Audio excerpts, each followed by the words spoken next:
ስሜ ሙባረክ እንድሪስ ይባላል። የመጣሁት ከባቲ ከተማ ነው። የምወዳደረው በግብርና ዘርፍ ነው።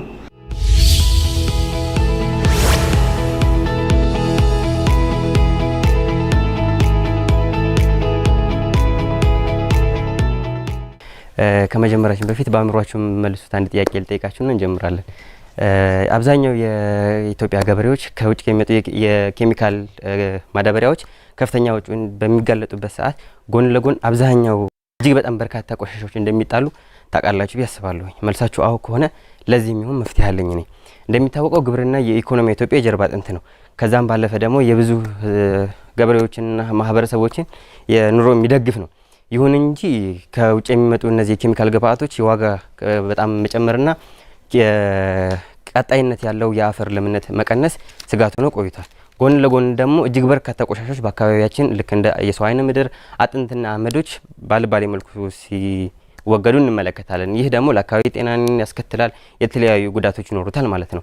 እዚህ ጋር ነው ለምጅ የተፈጥሮ ማዳበሪያ መፍትሄ አለኝ የሚለው ማለት ነው። ለምጅ የተፈጥሮ ማዳበሪያ ከነዚህ በነጻ ልናገኛቸው ከምንችላቸው ግብአቶች አቅርቦት ችግር ከማይኖርባቸው እንደ ሰው አይነ ምድር አመድና የአጥንቶች የመሳሰሉ ነገሮች የተፈጥሮ ማዳበሪያ መስራት ነው ማለት ነው። እንግዲህ ይህንን ፕሮጀክት ለመስራት ወደ 1.1 አካባቢ ገደማ በጀት ያስፈልገዋል። እናንተ ከ75% እስከ 80% የምንደግፉ ከሆነ የተቀረውን ወጪ በራሴ ሸፍኜ መስራት እንደምፈልግ ቁርጠኝነቴን በዙ አጋጣሚ ልነግራችሁ ወዳለሁኝ።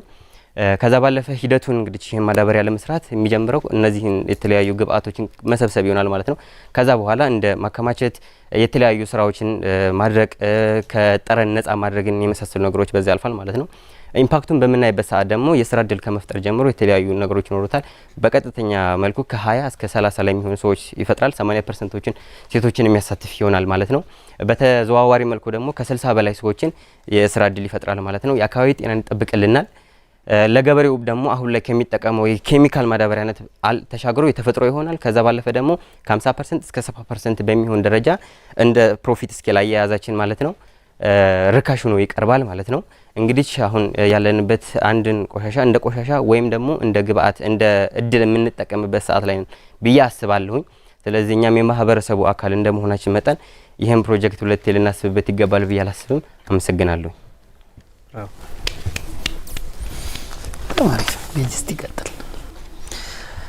ኦኬ ጥሩ ነው። እንትን አንዱ ያው ከማህበረሰብ አስተሳሰብ ኖርም ምናምን ከምንላቸው ትንሽ ወጣ ይላል አይደል? አሰራር አይነ ምድር በምናምን እንደዚህ ስታል ዘመናዊነት ነው። ያው ያንን ነው ሌላ ቦታ የሚሰራው። አዲስ አበባ ኦልሬዲ እነዚህ የምታያቸው ግሪን እንትኖች አብዛኛውን ያንን ነው የሚሰራው። ማህበራዊ ተቃርኖ እንዳያጋጥምህ እንደ ስታርታፕ ትንሽ እሰጋለሁ። ግን ሀሳብህን በደንብ አርቲኩሌት አድርገን ያስቀመጥከው ከኛ የሚፈለገውን እኛ ልንሰጥ የምንችለውን የገንዘብ መጠንም አስቀምጣል። ሌላውም ደግሞ በራስህ ማሟላትህ አንዱ ለስራው ያለህን ቁርጠኛነትና ተነሳሽነት ያሳያል። እንዲሆኖ ያለ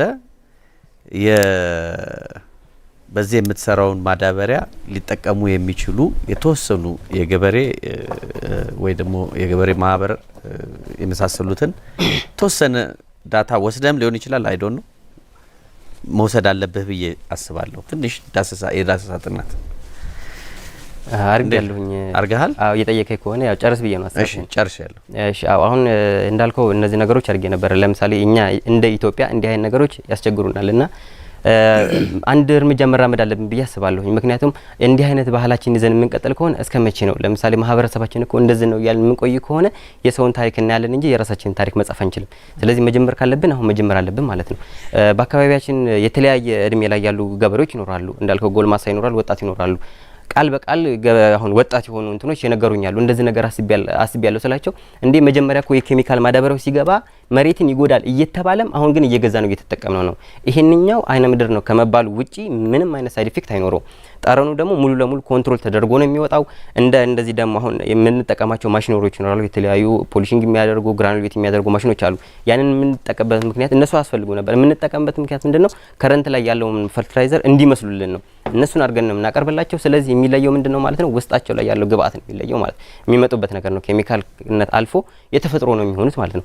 ስለዚህ አካባቢው ማህበረሰብ የተለያዩ የግንዛቤ ማስጨበጫዎችን ለማድረግ እንሞክራለን። መጀመሪያ ላይ በቶሎ ሊረዳ የሚችለው ወጣቶች ላይ ለመስራት እንሞክራለን። እንደዛ አይነት ነገሮች ሊኖሩ ስለሚችሉ እኔ ማህበረሰቡ አይጠቀሙም የሚለው ስጋት የለኝም። ምክንያቱም ነገ አፈሩ ከሚበላሽበት ዛሬ ላይ የሆነ ነገር እንትን የሚል አለ። በነገራችሁ ላይ ባቴን ታቋት ከሆነ ትልቅ የማንጎ እንትን አለና ቀርሳ የሚባል እኔ ባይኔ በብረቱ ያየሁት አለ። እንዲህ አስፋልት ላይ ቆሞ ሙሉ እንደዚህ የተደረገ ኖርማሊ እንትን ማለት ነው እንግዲህ ምንም ትሪት ሳይደረግ ከኖርማል ከዚህ ከትራንስፖርቴሽኑ መጥቶ ሲዘረገፍበት ማለት ነው። ያንን ሂደትም አልፎ ለግብአት ይውላል ማለት ነው። እኛ ከጥረን ፍሬ አድርገ ነው አዘጋጅተ ነው ፓክ ዳርገ ነው ስናቀርብላቸው የማይጠቀሙበት ግድል ይኖራል ብዬ አላስብም። ቴስት አድርገዋል? በአሁን ሙሉ ሂደቱን ለማካሄድ የነበረን ጊዜ አጭር ስለነበረ ምክንያቱም የተወሰነ እንትኖችን ማለፍ አለበት እንትኑ ማለት ነው። ካመጣ ነው በኋላ የተወሰነ ጊዜ ይጠበቃል። ምክንያቱም ውስጥ ላይ እነዚህ ፓቶጂኖች ምናምን ስለሚኖሩ መድረስ ያለበት ኦፕቲማም ቴምፕሬቸር አለ። ምክንያቱም ገበሬያችን ሲጠቀመው ለበሽታ ተጋላጭ መሆን ስለሌለበት ማለት ነው። እንደዛ ሂደቶች መኖር ስላለባቸው በአንዳንድ ኬዞች ቴስት አላደረግነውም እንጂ መደረግ ይችላል ኮምፕሊትሊ። በርታ። በጣም አሪፍ ሀሳብ። ኦኬ፣ አመሰግናለሁ።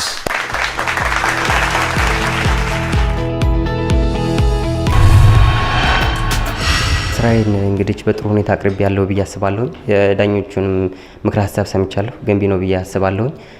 የጠበቅኩትም ውጤት ይሆናል ብዬ ገምታለሁ።